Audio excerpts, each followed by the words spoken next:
V mošavu Hajogev na severu Izraela, med oljkami, eno novo drevo nosi spomin na družino Bibas. V prisotnosti ameriškega veleposlanika v Izraelu, Mika Huckabee, je bila plošča odkrita v poklon Širi, Arielu in Kfirju. To pobudo, ki jo vodi združenje My Tree in Izrael, omogoča podpornikom Izraela, da posvojijo drevesa, ki jih gojijo izraelski kmetje. Skupaj z Bibo je veleposlanik Huckabee sodeloval pri odkritju te plošče, posvečene njegovi ženi in dvema sinovoma. Žrtev, ki jo je vaša družina darovala za izraelsko ljudstvo, očitno ni pozabljena. In s ploščo na drevesu je to opomnik, da življenje gre naprej. In oljke bodo vsako leto rodile.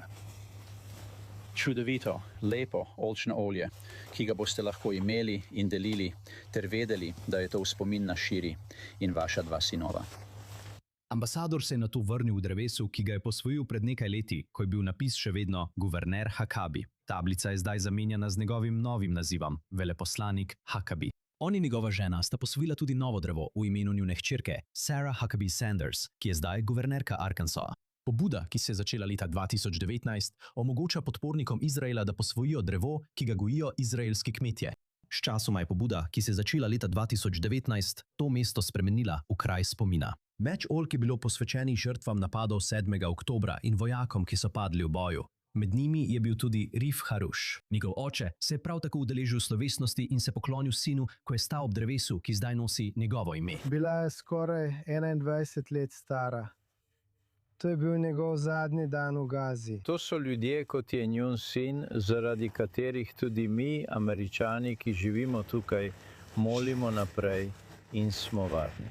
Oljke, obrane tam, nato predelajo oljčno olje v mlinu na mošavu, katerega proizvodnja pomaga podpirati kmetije, ki sodelujejo v projektu. Po obiranju oljke očistijo in nato zdrobijo, preden jih pošljejo v centrifuge.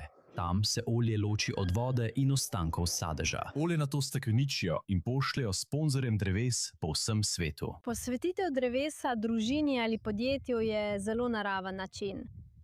Tudi jaz in Jarden, pa tudi Širi kibucniki od rojstva, smo zelo povezani z naravo in kmetijstvom.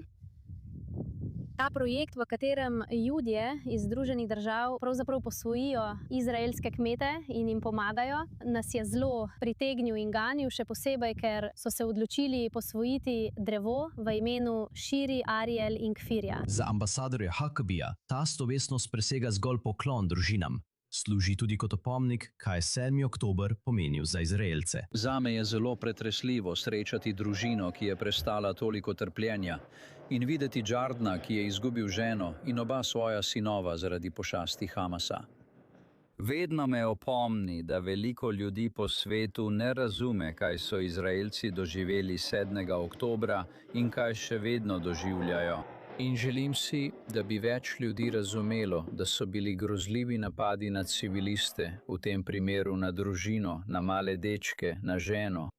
To je tisto, kar je ta teroristični napad naredilo tako popolnoma grozljivega in gnusnega. In res si želim, da bi bil preostali svet bolj ozaveščen in bi razumel ne le, kaj je Izrael doživel, ampak tudi, kaj mora storiti, da se kaj takega nikoli več ne ponovi. Poleg spominskega vidika je ta obisk potekal tudi v posebej občutljivem diplomatskem kontekstu.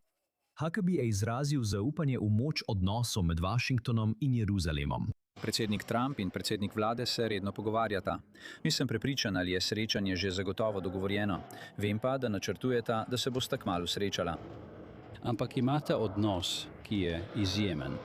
Predsednik vlade Netanjahu je bil v Beli hiši večkrat kot katerikoli drug svetovni voditelj, odkar je predsednik Trump na položaju. Mislim, da to nekaj pove in redno se pogovarjata. To nekaj pove. Ne strinjata se vedno, ampak z ženo sva poročena že 52 let. Tudi midva se ne strinjava vedno. Imata zelo dober odnos, takšnega, da sta lahko iskrena in odkrita drug z drugim. S temi oljkami je cilj dvojen. Podpreti izraelske kmete in ohraniti spomin na tiste, katerih imena še vedno odmevajo v državi skoraj 3 leta po 7. oktobru.